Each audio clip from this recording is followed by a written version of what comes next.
nada a esconder. O negócio do Flávio é grande, é dinheiro. Eu quero Daniel Vorcaro e Augusto Lima sentado naquela CPMI.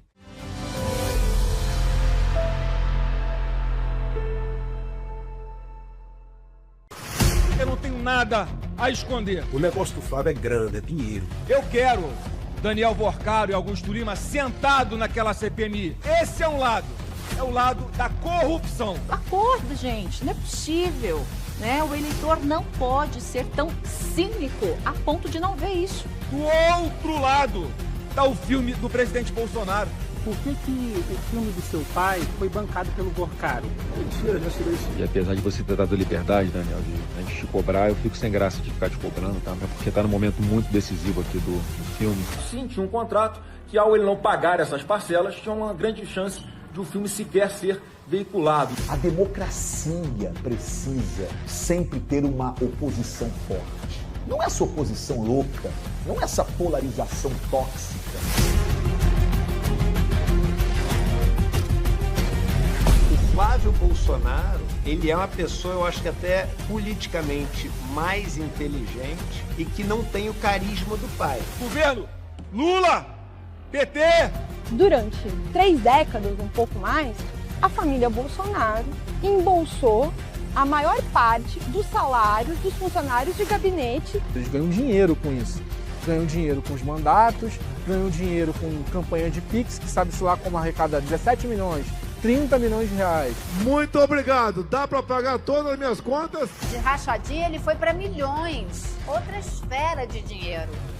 E aí a gente tem que lembrar, quanto maior o coqueiro, maior o tombo. O Flávio Bolsonaro pediu para o Daniel Vorcaro 134 milhões para financiar o filme sobre Jair Bolsonaro. Insisto que não tem nada de errado. Investimento privado é um filme. Esse dinheiro não é um dinheiro para a filmagem. Dinheiro todo usado no filme. A família Bolsonaro só acredita em quem tem sangue Bolsonaro. Por isso que não querem Michele. É quase uma loucademia de política aquilo ali. Eles me tratam como se eu fosse idiota. Eu sei mais do que eles pensam. Ninguém nunca se bicou ali dentro. A direita vai estar mais unida do que nunca. Flávio Bolsonaro é, para mim, o candidato mais fácil de ser batido pelo presidente Lula. Eu tenho a convicção de que a gente vai resgatar o Brasil, a gente vai ganhar a eleição. E aí o Bolsonaro ligou e falou: vai se fuder, Frota! Quer fuder meu filho, caralho? É um desespero da família pela própria sobrevivência política. Uma união de pessoas covardes que se uniram contra o presidente Bolsonaro. Quase um candidato laranja. Boa tarde, pai. Copacabana tá te ouvindo. O Jair Messias Bolsonaro preso, ele fez questão que fosse o filho dele. E eu acho que nesse sentido é uma estratégia que ela sai vencedora de qualquer maneira, mesmo o Flávio perdendo as eleições. Se ganhar a eleição, enfim, ganha tudo. E se perder a eleição, ganha a manutenção da franquia bolsonarista. Eu acho que não reeleger o Lula é o que vai salvar o Brasil e vai salvar o meu pai da prisão.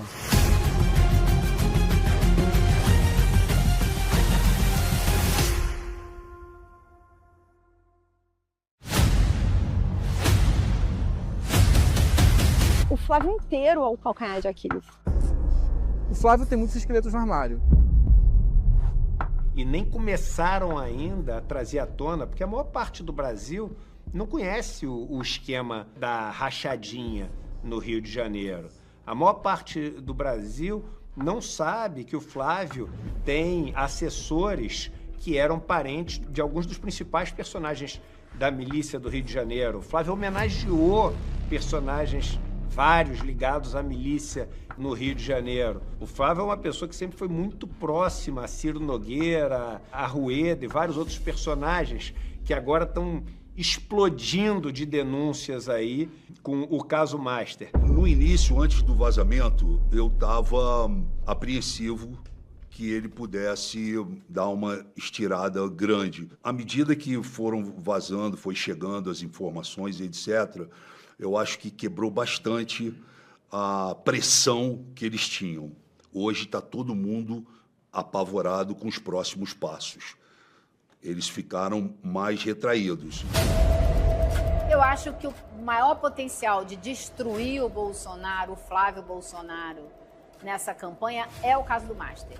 É a relação dele com o Vorcaro. Porém, não desconto que uma investigação bem feita no Rio de Janeiro sobre a ligação do Cláudio Castro com o crime organizado ajude ainda mais, porque o Flávio Bolsonaro é o cara que colocou o Cláudio Castro na política, que colocou o Cláudio Castro como vice do Witzel, e deu no que deu.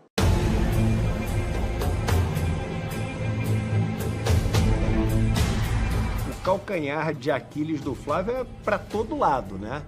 Eu acho que não fosse isso, não teria um documentário sobre o Flávio Bolsonaro com tanta gente querendo dar entrevista porque tem muito a dizer, né?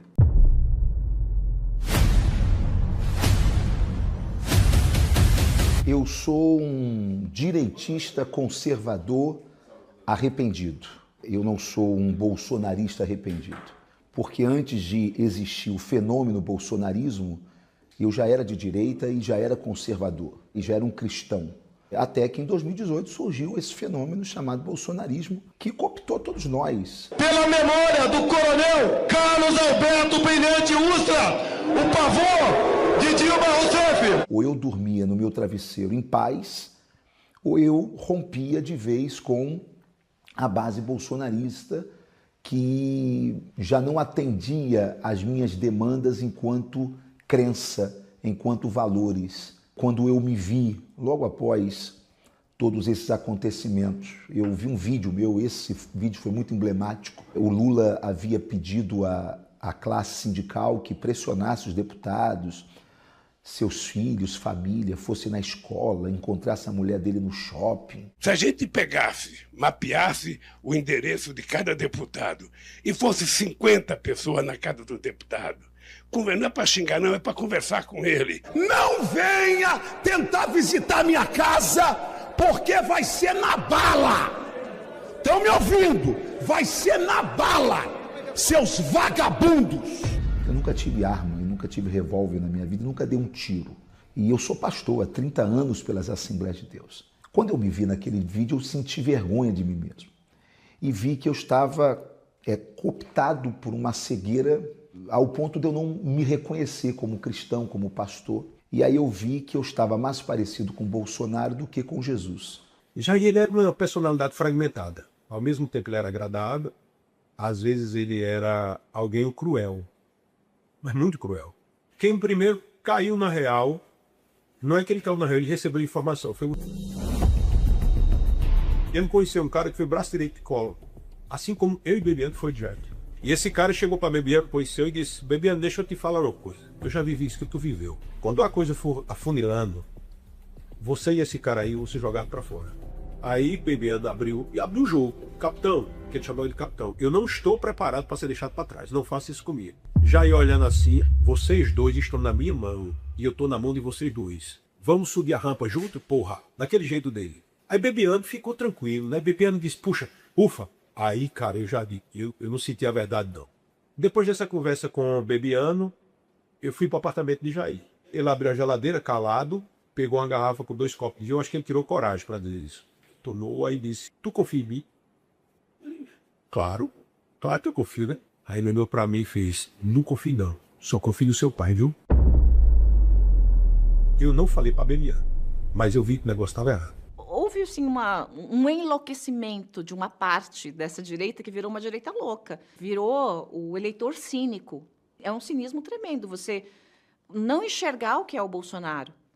Você pode até ter gostado dele, você pode até, né, ter sido enganado, como eu, por um curto período de tempo, fui. Aquele afã de tem que tirar o PT do poder, tem que tirar o PT do poder, e aí quem pode tirar? Eu via os candidatos, o Alckmin era muito melhor, mas ele não tinha o punch que precisava no momento. Então, o único que tinha era a sensação, que eu também tinha, e por isso entrei nesse barco, era o Bolsonaro. Eu tive uma reunião com o Flávio Bolsonaro e o Jair Bolsonaro na casa do Flávio Bolsonaro, no apartamento dele, e acabou. Por quê? Porque quando eu cheguei na casa do Flávio, eu vi que ele era ladrão na hora. Porque era absolutamente incompatível o lugar que ele morava, as obras de arte que ele tinha em casa, os móveis, o lavabo da casa dele. Eu falei: nossa, esse cara é milionário. Aí eu desmontei por dentro, assim. Desmontei por dentro. E o Bolsonaro começou a me pressionar para que eu desse uma declaração para o Jornal Nacional em defesa do Flávio Bolsonaro, na questão das rachadinhas. E eu falei: não vou fazer. E ele começou a me pressionar, você vai fazer e eu não vou fazer. Um dia ele me chamou no palácio. Eu cheguei lá, ele bateu na mesa, sim, e falou, você vai fazer. E eu bati na mesa e falei, eu não vou fazer, porque eu não defendo vagabundo. Eu desci e ali eu falei, acabou.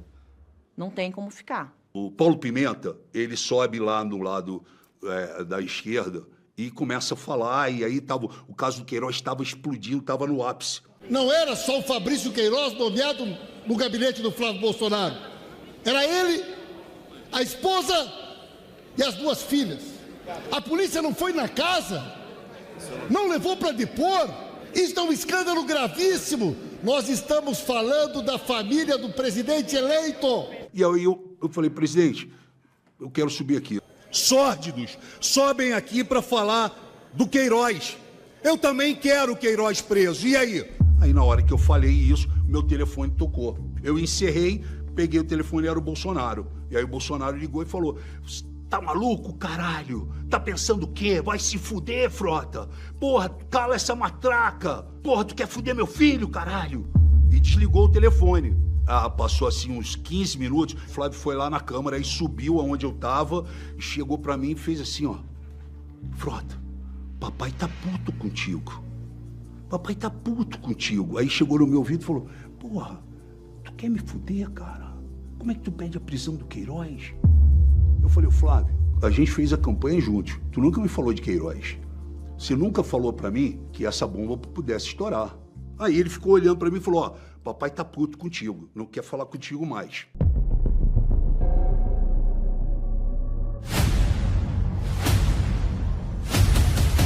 O bolsonarismo virou um grande negócio para a família. Para eles, sempre foi um jeito de arrumar uma mamata. Nunca foi sobre servir ao Estado, construir um país melhor. A franquia Bolsonaro tem uma divisão de tarefas. O Carlos Bolsonaro ficou responsável pelas redes sociais, o Eduardo Bolsonaro por relações internacionais e o Flávio Bolsonaro é o PC Farias da franquia. Ele é o homem do dinheiro. O Flávio gosta de dinheiro, amigo. O negócio do Flávio é grande, é dinheiro. Entendeu? O Flávio faz qualquer negócio com dinheiro. E vocês vão ver aí. Família Bolsonaro, na época, antes da presidência. Eles estavam todos aqui no Rio, então era tudo Bolsonaro. Não tinha o mandato do Flávio, o mandato do Carlos e o mandato do Jair. Todos eles eram uma coisa só. E tinha uma divisão de tarefas. E dentro dessa divisão de tarefas, uma das tarefas que ficava com o Flávio era a relação com as polícias. Mas não era qualquer relação com as polícias. Era, sobretudo, a relação com a banda podre da polícia do Rio de Janeiro. Os filhos são a subdivisão da personalidade do pai. O Flávio é a parte malandra do pai. O Eduardo já gostava de facilidade. Ser embaixador nos Estados Unidos, gostava muito de viajar, o que fazia com que o salário de deputado dobrasse. O mais ousado, o que mais vem pro ataque, quer ir pro debate, é o Eduardo. O Flávio Bolsonaro, ele é uma pessoa, eu acho que até politicamente mais inteligente e que não tem o carisma do pai. Eu acho que ele também é um bom operador político e sabe fazer esse trabalho bem, muito melhor do que o Eduardo, do que o Carlos e, obviamente, do que o Renana. Foi duro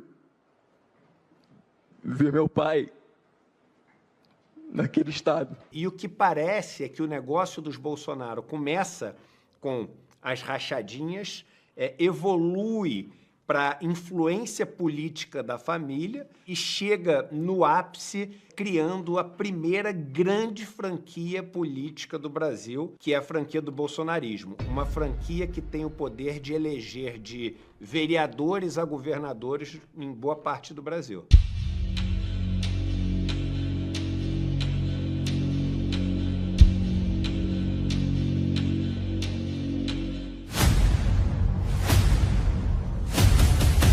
Bastou Jair Messias Bolsonaro se eleger presidente da República para começar esse inferno em cima de mim. Durante 3 décadas, um pouco mais, a família Bolsonaro embolsou a maior parte dos salários dos funcionários de gabinete por todos os meses durante 3 décadas.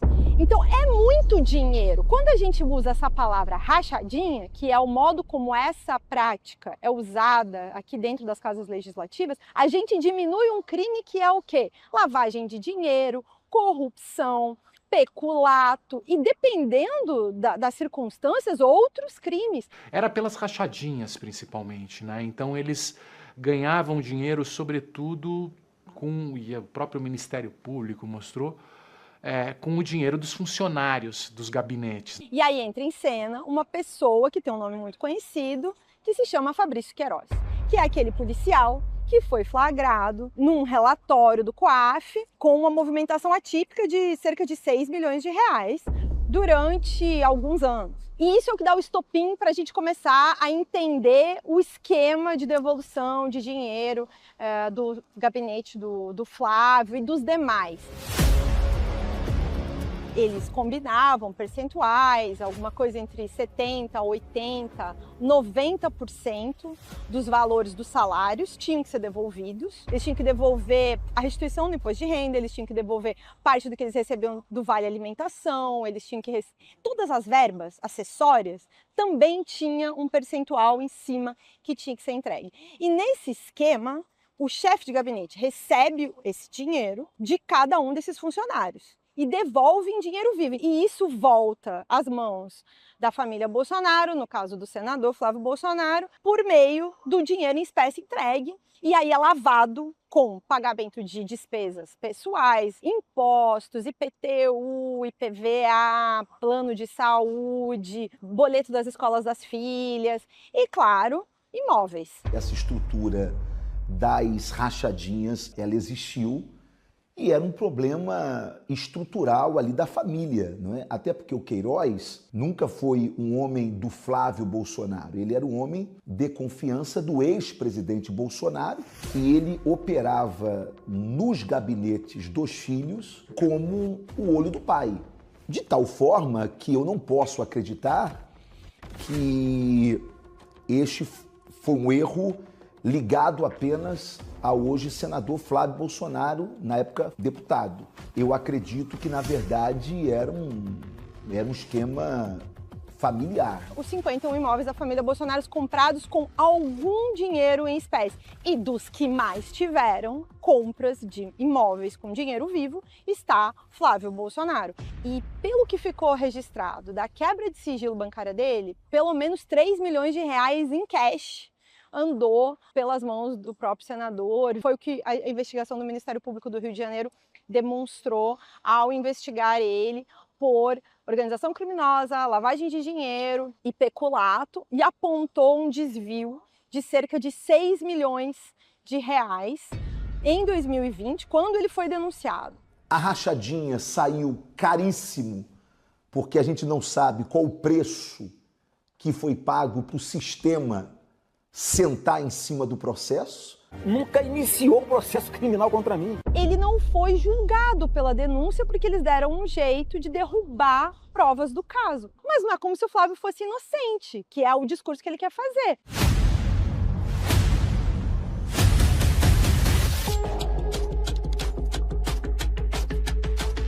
A milícia é um grupo que surgiu no final dos anos 90, começo dos anos 2000, principalmente na zona oeste do Rio, feita por policiais naquela região que estava sendo urbanizada, e eles se colocavam como uma espécie de autodefesa comunitária para não deixar o tráfico e as facções Comando Vermelho, Terceiro Comando, irem da zona norte, centro e sul do Rio para a zona oeste. Então eles tinham uma aura de autodefesa, né? E por causa disso, no começo, eles eram apoiados por alguns políticos e pela comunidade. Com o passar do tempo, eles aproveitaram o controle territorial que eles exerciam nesses bairros para ganhar dinheiro com vários tipos de crime. Então, desde extorsão a comerciante, grilagem de terra, gatunete, gás e depois tráfico de drogas.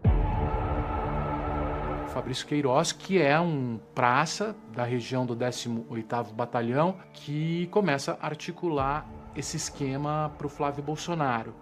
É a partir daí que a proximidade do Flávio com o crime e com as milícias vai se estreitar, com a entrada do Fabrício Queiroz no esquema da organização das rachadinhas. Aí que o Flávio começa a fazer parte desse dia a dia de pessoas que têm ligação direta com a milícia. A milícia é um poder estabelecido, é a maior ameaça que existe hoje ao Estado, ao poder público e à sociedade. É o crime mais organizado que nós temos, porque ele é promovido por agentes públicos da área de segurança que atuam dentro da máquina do Estado, dominando territórios com lucros extremamente altos e com projeto de poder, né? Chegando ao poder, chegando aos parlamentos. 2 pessoas votaram contra a CPI das milícias entre os 70 deputados aqui no Rio de Janeiro, o Flávio Bolsonaro e o Domingos Brazão, que está preso pela morte da Marielle. Então, assim, do ponto de vista de práticas, de política, não dá para esperar nada diferente. O Adriano, ele conheceu o Fabrício Queiroz no 18º Batalhão, que era esse batalhão da região de Cidade de Deus, né? Então eles extorquiam traficantes de Cidade de Deus. Numa dessas situações,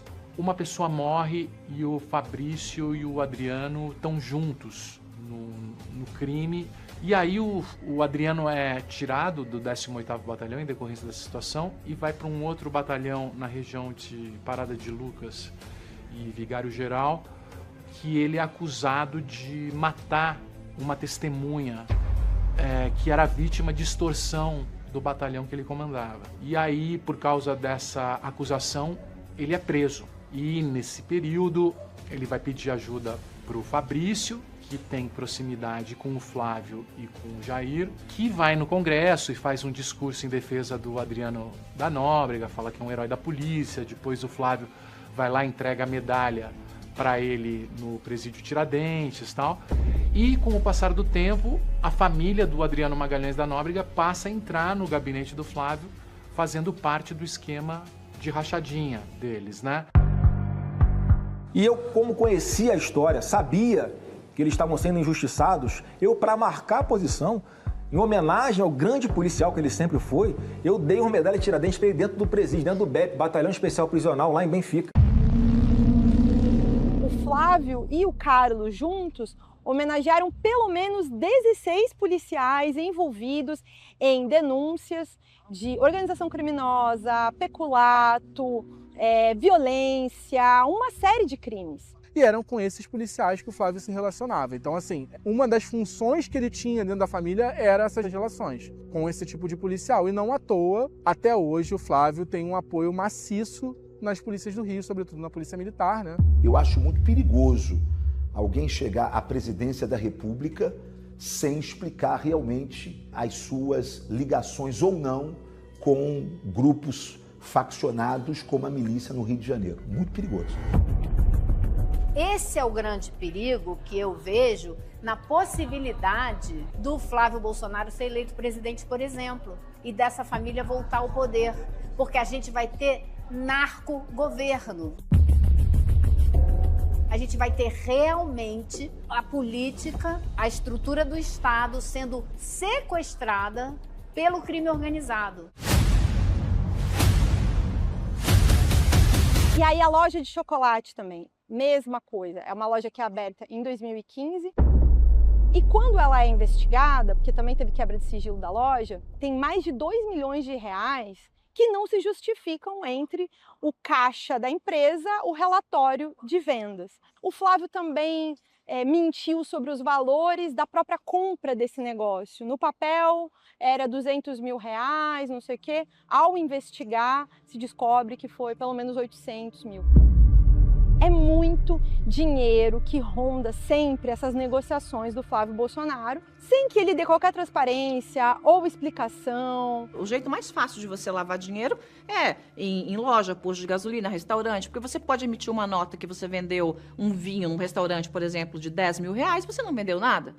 Você paga o imposto e lava o dinheiro. E escritório de advocacia também. E é fácil de fazer lavagem de dinheiro. E o Flávio tinha tudo isso no entorno dele. E eu consegui falar na época com a administradora desse escritório dele, que se chama Letícia Reis. Mas, recentemente, a CPI do INSS descobriu que essa Letícia Reis, que é quem administra o escritório do Flávio, é irmã do sócio do careca do INSS. O careca do INSS, que é o pivô aí do escândalo, dos descontos, das fraudes, das aposentadorias. A partir do momento do óbito do aposentado, o governo não tem mais o que fazer por ele. O Flávio é um cara extremamente apagado. Eu desafio, eu tenho feito isso nas minhas redes sociais, alguém em 5 minutos me falar 2 bons projetos que o Flávio Bolsonaro fez para o país, como senador. Ninguém consegue me responder isso, nem ele próprio. O Flávio, ele passou 8 anos aqui no Senado, né? E ele só conseguiu aprovar 2 projetos que têm o nome dele, que ele não é autor de nenhum dos 2. Ele tinha a faca e o queijo na mão para se destacar aqui dentro. Ele era o filho do presidente, ele podia reivindicar a liderança do partido. 4 senadores só. Mas sabe por que não é? Porque dá trabalho. A senadora Soraya Tronic, que foi uma dessas 4 pessoas eleitas pelo mesmo partido que ele, me contou que ele vinha nas reuniões, quando ele aparecia, porque não era comum aparecer, ele sentava 2 minutos e ia embora.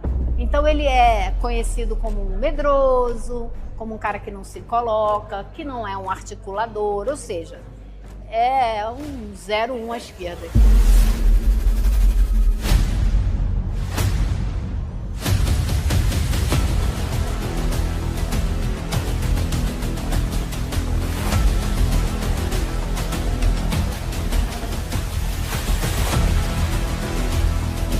O Intercept Brasil revelou em mensagens, documentos, que o Flávio Bolsonaro pediu para o Daniel Vocaro 134 milhões para financiar o filme sobre Jair Bolsonaro. E desses 134 milhões, há comprovação nas matérias do Intercept Brasil que pelo menos 61 milhões foram pagos. Bom, preferi te mandar o áudio aqui para você ouvir com calma. Bom, aqui a gente está passando por um dos momentos mais difíceis da nossa vida, né? E você também, eu sei que você está passando por um momento dificílimo aí também, essa confusão toda. Não? E apesar de você ter dado liberdade, Daniel, de a gente te cobrar, eu fico sem graça de ficar te cobrando. É porque está num momento muito decisivo aqui do filme e já tem muita conta para pagar esse mês e o mês seguinte também.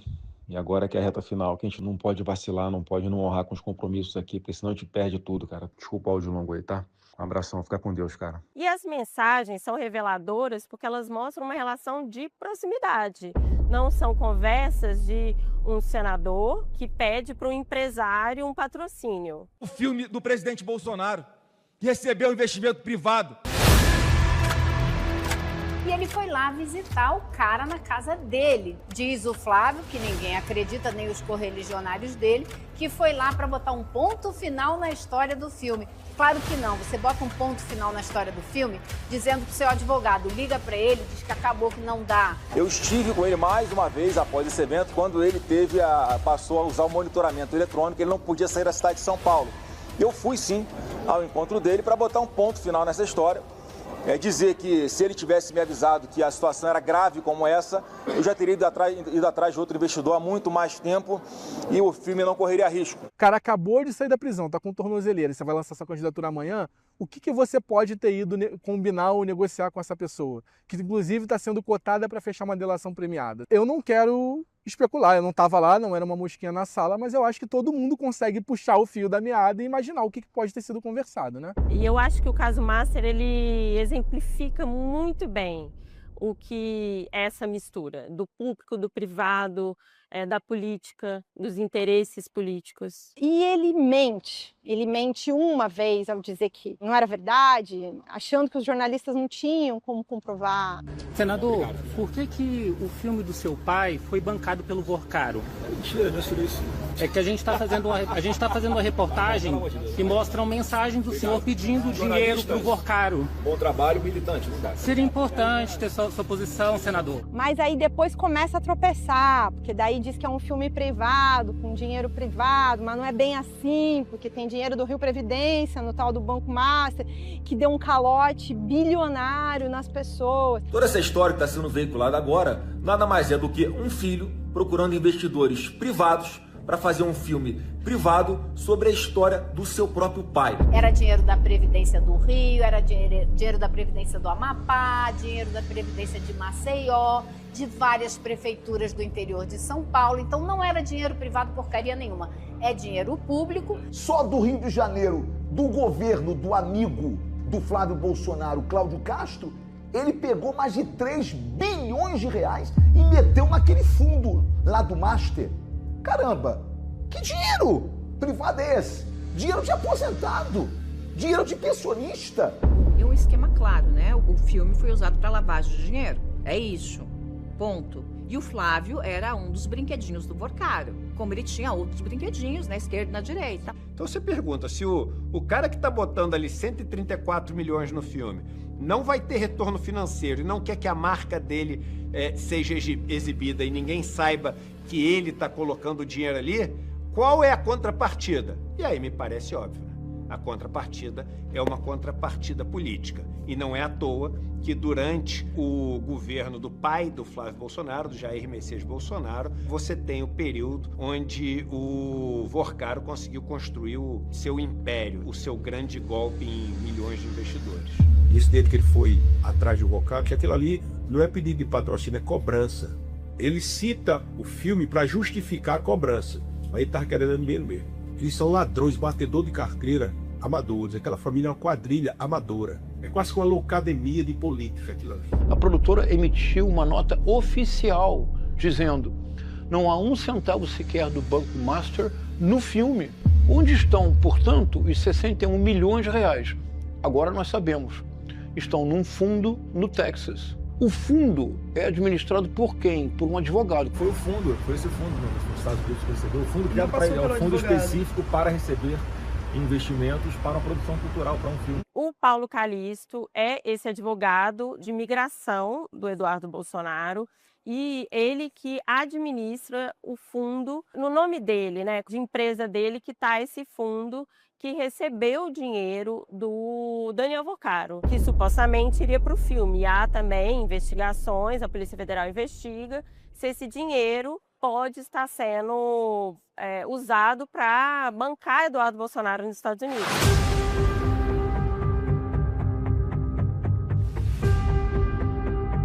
E esse dinheiro, que já se sabe, não tem mais o que se questionar, que foi para esse fundo, esse advogado ligado a Eduardo, e que vocês vão ver que Eduardo vive exclusivamente desse dinheiro. Ele viaja para cima e para baixo, ele viaja em avião de primeira classe, e ele disse para a revista Piauí que eram doações. Então, assim, até hoje ele está vivendo de doações, que pode ter sido doações do Daniel Vorcaro. Acabou de sair agora mais uma matéria falando, né, ou sugerindo que eu estou sendo bancado, financiado nos Estados Unidos por Daniel Vorcaro, o que é uma mentira. Esse dinheiro foi usado para um filme? Foi usado para comprar mansão? Quem mora na mansão que foi comprada? Isso tudo vai ser vasculhado, então vai ter muito mais coisa. E aqui no Brasil a gente sabe que tem a história da mansão aqui em Brasília.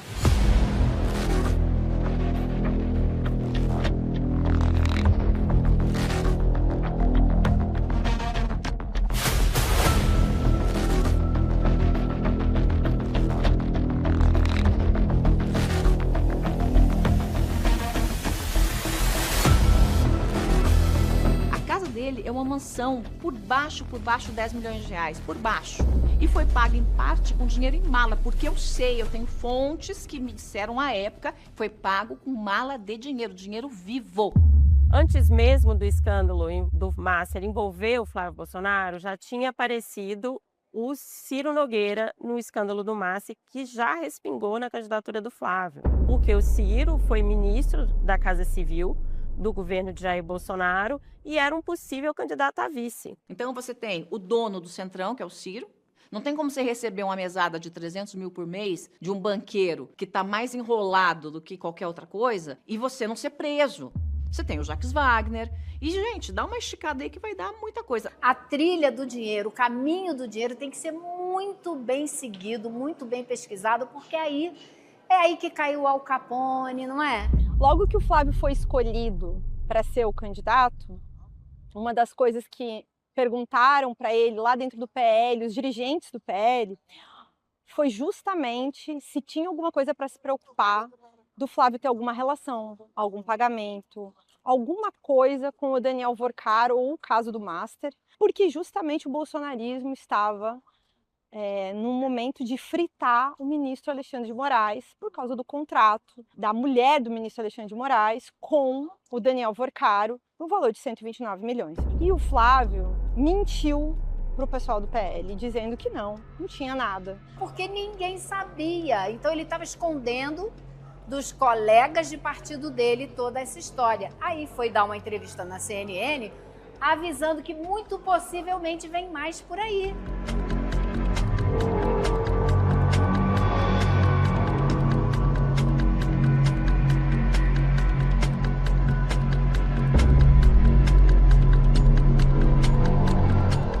Graças a Deus, eu sou muito bem recebido por onde eu passo, tiro foto com todo mundo que me pede, eu não tenho como saber quem é aquela pessoa que está tirando foto comigo. Eles estão seguindo o rastro do dinheiro. É uma franquia para continuar sugando o Estado com emendas, com o dinheiro do fundo partidário, né, para continuar ganhando dinheiro, porque o que move esse clã não é tanto o poder, e sim o dinheiro que você pode conseguir com o poder.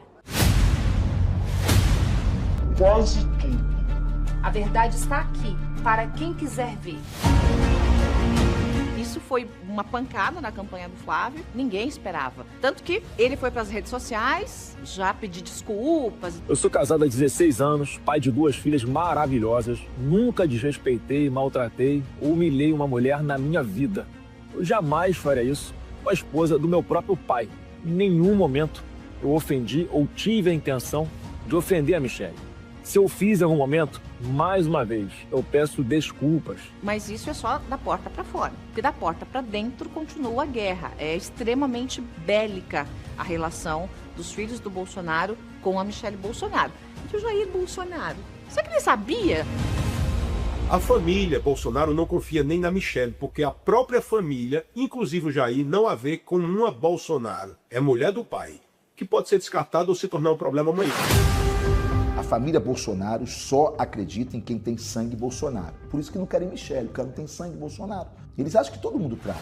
Ela não é Bolsonaro, ela pode se separar dele e assumir vida própria. Ninguém nunca se bicou ali dentro. Logo depois que o Flávio foi escolhido pelo pai para ser o candidato, naquela briga que ele tinha com a Michelle, ele repete que o filho é ele que está há mais tempo na política do que ela, e que é ele que ajuda o pai, e que é ele que tem sangue Bolsonaro. Claro que ela sabe de muita coisa e ela brigava muito pelo golpe. Eu sei mais do que eles pensam.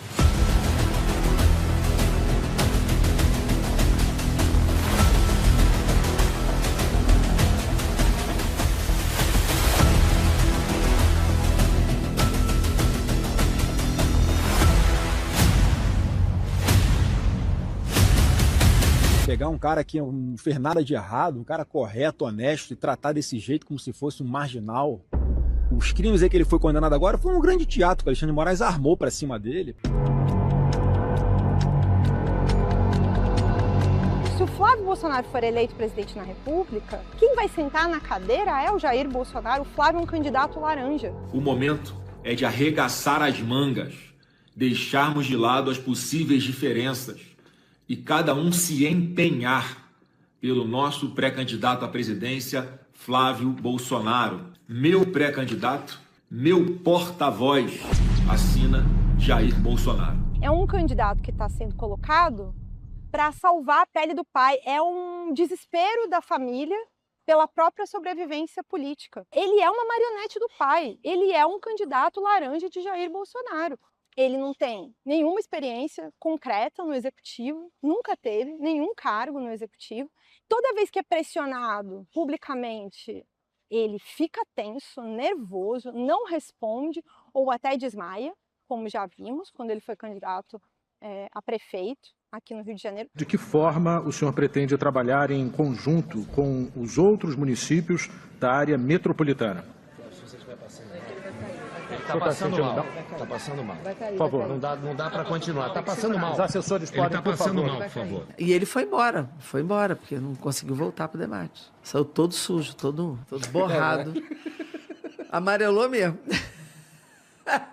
Na segurança pública, que é onde ele tanto quer dizer que ele tem experiência, a experiência dele foi homenagear bandido. O Flávio, ele vai vender tudo. Ele vai negociar tudo. Eu não tenho medo e receio nenhum. E sem afirmar, ele vai governar com o Centrão, coisa que o Centrão não consegue com Lula. Lula não negocia autoridade. Lula negocia o poder. Vamos governar juntos. Ok, isso todo mundo precisa fazer em uma democracia. Agora, ele não negocia autoridade. Eu acho que o primeiro é a transformação do Estado em instrumento do crime organizado.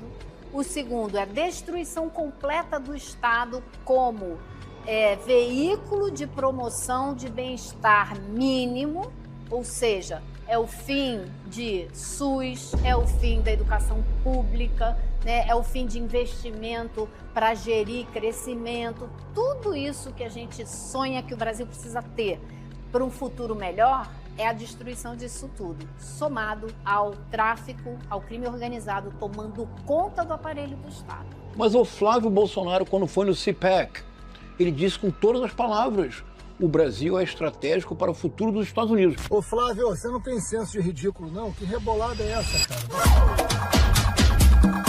Você precisa rebolar para explicar muita coisa. Presta atenção, cadê os 61 milhões do filme Dark Horse? Rebola aí para explicar.